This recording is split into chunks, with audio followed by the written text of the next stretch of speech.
19h, temps universel. Merci encore une fois de plus de votre constante fidélité à Chérif la télévision. Bonsoir mesdames et messieurs, bienvenue dans cette nouvelle session d'information. La délégation de l'OIF, l'Organisation internationale de la francophonie OIF, présente au Mali depuis la semaine dernière pour la supervision générale de l'élection présidentielle, a rencontré les membres de la haute autorité de la communication, la HAC, vendredi dernier à son siège. Un seul point à l'ordre du jour, la recommandation d'une couverture médiatique de qualité de ces consultations électorales. Écoutons des réactions au micro de Marietou Diallo. Nous sommes venus rencontrer donc Monsieur le Président et son équipe pour, à 48 heures du scrutin, faire un petit peu le point avec lui faire part des différentes rencontres que nous avons eues, peut-être des quelques soucis que nous avons rencontrés, mais nous avons eu aussi des assurances de part et d'autre. Et donc là, nous venions pour rencontrer Monsieur le Président et son équipe pour avoir surtout des informations de sa part à 2 jours du scrutin pour voir si tout se passe bien, notamment au niveau de la campagne, au niveau des candidats. Et voilà. D'après ce que nous avons entendu, il n'y a pas de souci particulier. Et ça, c'est une très bonne chose. Et d'ailleurs, nous avons vu dans les rues, les campagnes, les affiches sont là, elles n'ont pas été déchirées. C'est déjà un élément. On voit que tout se passe bien. Eh bien, je voudrais tout simplement dire au nom de l'OIF, souhaiter vraiment bon courage à tout le monde et surtout au peuple malien qui va exprimer son vote très bientôt. Et nous le savons, qui veut l'exprimer. Voilà, le grand rendez-vous, c'est ce dimanche 29 juillet pour le premier tour de la grande élection présidentielle. Renforcement des capacités hospitalières aux alentours de la commune rurale de Moribabougou. C'est à travers une cérémonie de remise de dons d'une ambulance au centre de santé communautaire de Ngabakoro Droit, CESCOM. Et la cérémonie a eu lieu ce samedi matin dans le 10 centre en présence de plusieurs personnalités. Le compte-rendu est signé tout de suite Samaria Sanogo et Draman Malia. La grande cour du centre de santé communautaire de Ngabakoro Droit a accueilli tôt ce matin en grande pompe les habitants de la dite commune et environ. Tous venus pour témoigner cette cérémonie de don d'une ambulance estimée à une valeur de 12 millions de nos francs. Pour le donateur, cette infrastructure est la bienvenue car elle permettra de rapprocher la santé aux patients. La rencontre d'aujourd'hui, c'est une cérémonie de remise d'ambulance au CESCOM de Ngabakoro.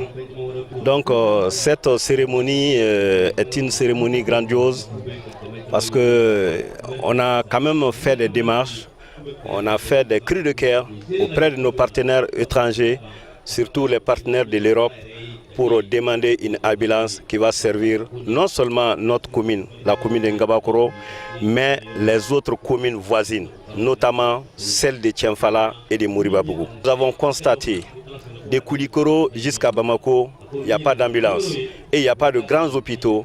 Le seul centre de référence de Korofina est un peu distant de notre Asako et de notre CESCOM. Donc nous avons jugé nécessaire, si on a pu avoir une ambulance, ça va soulager cette population.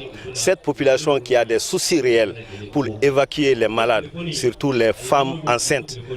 Donc vraiment, en connaissance de cause, parce que j'étais dans ce CESCOM-là, j'ai compris que les femmes peinent, que les personnes, les malades vraiment peinent pour se rendre dans des grands hôpitaux.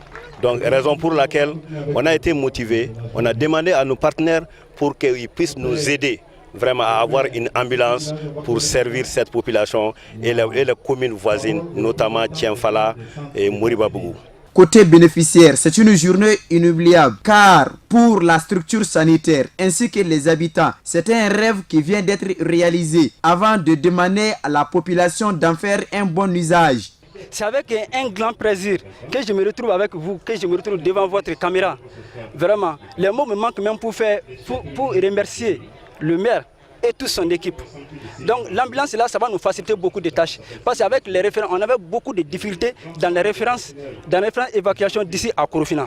Parce que les gens amenaient les taxis pour faire la référence à leurs propres moyens.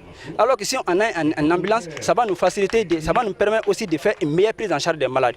C'est-à-dire concernant, il y aura un comité de gestion pour l'ambulance.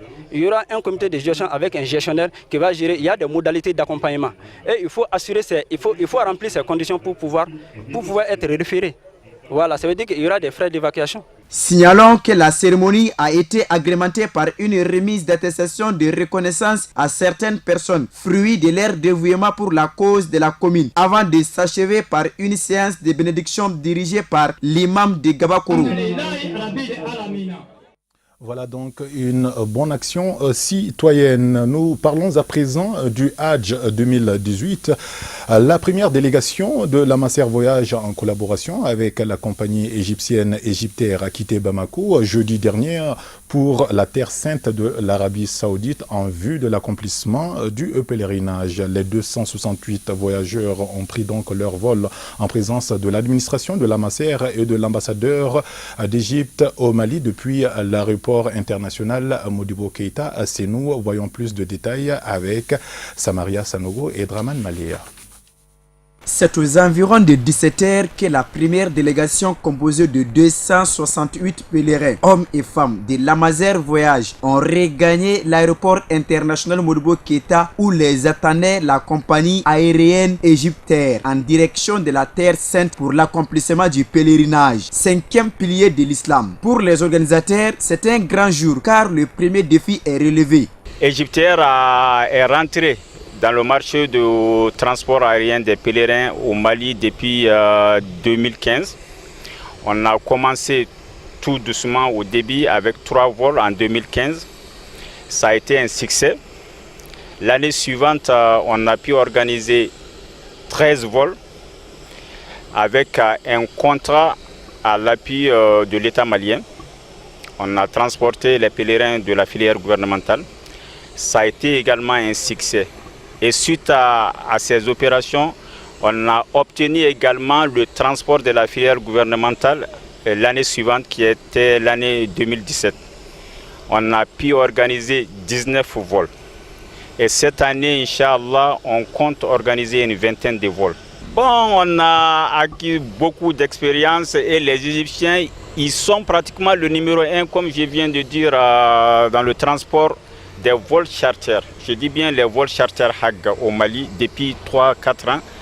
Donc on a 2 vols par jour du 26 au 29 juillet. Et à partir du 29 juillet, on opère sur un seul vol à destination de Médine jusqu'au 10 août. En tout, on compte organiser une vingtaine de vols. Bismillahirrahmanirrahim.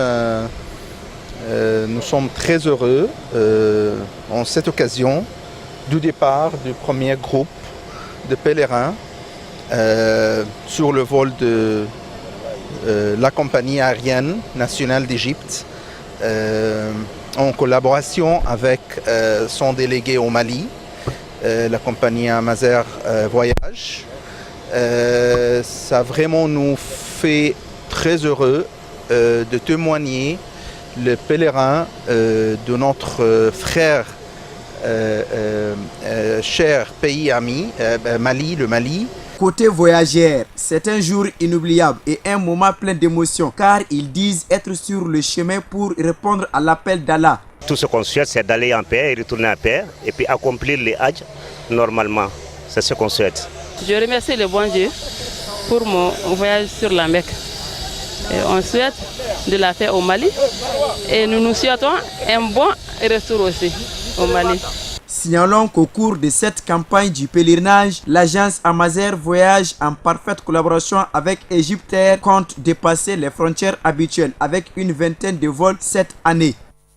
Voilà donc bon Hajj à tous les pèlerins maliens. Après l'aéroport international Modibo Keïta, c'est nous prenons la direction de Sikasso pour vous parler de la sortie d'une promotion au sein de l'université privée Somatio Diamou Téné. Justement, ils sont au total 5 étudiants à recevoir leur diplôme à l'occasion justement d'une soutenance tenue le mercredi dernier dans l'enceinte de la dite université. Une cérémonie à laquelle ont pris part les membres du jury ainsi que l'ensemble du corps professoral. Nos envoyés spéciaux sont Sadio Sidibé et Baba Keita. Ils sont 5 étudiants à valider leur ticket pour la licence professionnelle dans divers domaines tels que la finance, comptabilité, informatique de gestion ou encore transport, logistique, etc. C'est le cas de cet étudiant qui a opté pour la gestion logistique et transport. Très satisfait de l'encadrement des éminents professeurs venant de Bamako, Sikasso. Bon, il nous a donné des modules très efficaces. Très efficace. Et la qualité a été à la hauteur sur le plan national qu'international. Un autre sortant affiche ses bonnes impressions pour la connaissance acquise et la compétence des professeurs, dont la thèse portait sur l'audit du processus des immobilisations corporelles. J'ai un sentiment de joie et de fierté, vraiment aujourd'hui. Je viens de soutenir, comme vous l'avez si bien dit, sur le thème de l'audit du processus de la gestion des immobilisations corporelles, le cas de la clinique Guenso à Sikasso. L'université privée Somacho Diamontene de Sikasso a une capacité de 200 étudiants. Son objectif est de pouvoir permettre aux Sikassois d'étudier sur place sans passer par Bamako. Nous sommes à la licence. Nous avons commencé depuis 2015 et déjà en 2018, c'est la sortie. Nous sommes en train de faire la soutenance de nos étudiants. Et nous avons reçu des étudiants qui sont exemplaires. Aujourd'hui, nous avons déjà l'habilitation. L'habilitation, nous l'avons eu en 2017. C'est-à-dire, nos diplômes peuvent faire le concours de la fonction publique et peuvent être représentés dans les structures parapubliques. L'objectif de notre université, c'est de former sur place à Sikasso. L'université a un effectif présentement de 51 étudiants dont 6 autres personnes vont soutenir dans les jours à venir. Cette remise de diplôme est la résultante de 3 ans d'apprentissage de la promotion 2015-2018. Voilà, bonne chance donc aux nouveaux diplômés sur le marché de l'emploi. Voyons à présent ce qui fait la une de l'actualité hors de nos frontières à travers une compilation qui vous est offerte aujourd'hui par Amadou Camara. C'est en bref et en images.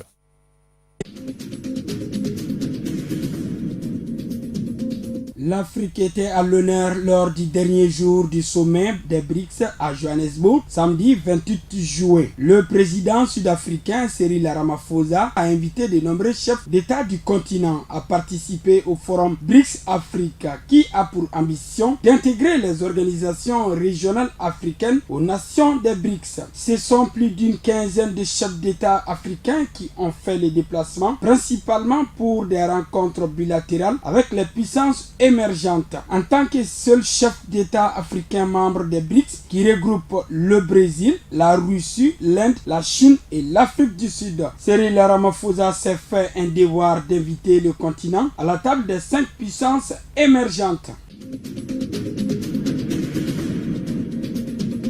Khalifa Sall sera bien candidat à la présidentielle de février prochain au Sénégal. L'annonce qui n'a surpris personne a été faite jeudi 26 juillet par le biais d'une déclaration rédigée depuis sa cellule de la prison de Dakar. Juste avant, le maire de la capitale incarcéré depuis mars 2017 et dont le procès en appel pour détournement de fonds se poursuit avait décidé de boycotter la salle d'audience à la suite de ses avocats. Son camp le présentait depuis longtemps comme un présidentiable victime de ses ambitions politiques, mais Khalifa Sall n'avait lui-même annoncé sa candidature. Dans sa déclaration rédigée depuis la prison, le maire de Dakar l'écrit enfin noir sur blanc. Une cour de justice ougandaise a validé la réforme constitutionnelle supprimant la limite d'âge présidentielle, donnant ainsi le feu vert au chef de l'État Yoweri Museveni de briguer un 6e mandat en 2021. Au pouvoir depuis 31 ans, le chef de l'État ougandais a promulgué en janvier une loi supprimant la limite d'âge fixée à 75 ans pour être candidat à la présidence, provoquant la colère de l'opposition qui dénonçait une présidence à vie. Une coalition de partis d'opposition avait ensuite saisi la justice de la loi fixant la limite d'âge à 75 ans. Les partisans du président congolais Joseph Kabila ont mis en cause vendredi l'éligibilité de l'ex-chef de guerre Jean-Pierre Bemba, qui annonce son retour mardi en République démocratique du Congo pour déposer sa candidature à l'élection présidentielle. Jean-Pierre Bemba pourrait tomber sous le coup de l'article 10 de la loi électorale. Les personnes condamnées pour corruption sont inéligibles, a déclaré le porte-parole de la majorité présidentielle. Condamné à 18 ans de prison pour crimes contre l'humanité par la Cour pénale internationale. M. Bemba, 55 ans, a été acquitté en juin et remis en liberté provisoire et conditionnelle. Les élections prévues le 23 décembre 2018 doivent organiser le départ du président Kabila qui ne peut plus se représenter, mais n'a donné aucune indication sur un possible dauphin. Enfin, la justice sud-africaine a encore renvoyé vendredi, cette fois au 30 novembre, le procès de l'ex-président Jacob Zuma pour corruption en marge d'un contrat d'armement pour permettre à ses nouveaux avocats de s'informer du dossier. Monsieur Zuma, 76 ans, est soupçonné d'avoir touché des pots de vin de la part du groupe électronique et de défense Thales à l'occasion d'un contrat d'armement d'un montant de près de 4 milliards d'euros. Attribué en 1999. À l'époque, ministre provincial puis vice-président du pays, l'ancien chef de l'État nie les accusations portées contre lui. L'avocat historique de M. Zuma, Michael Huley, s'est récemment retiré du dossier en raison d'une polémique sur le remboursement des frais de justice de son client par l'État. La question doit être bientôt tranchée par la justice. Mise en cause dans de nombreux scandales, le président Zuma a été poussé à la démission mi-février après un long bras de fer avec son propre parti, le Congrès national africain ANC au pouvoir et son successeur Cyril Ramaphosa.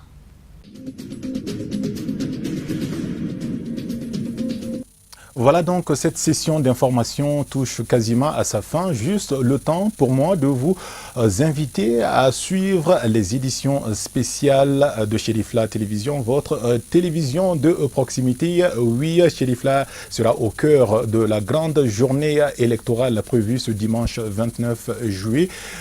On vous propose de suivre des reportages exclusifs avec nos différentes équipes déployées sur l'ensemble des communes du district de Bamako ainsi que dans certaines localités du pays. Le rendez-vous est donc pris ce soir, dimanche soir à 20h pour le français et 21h pour le journal en langue nationale Bamanaka. Merci de nous rester fidèles et à très bientôt.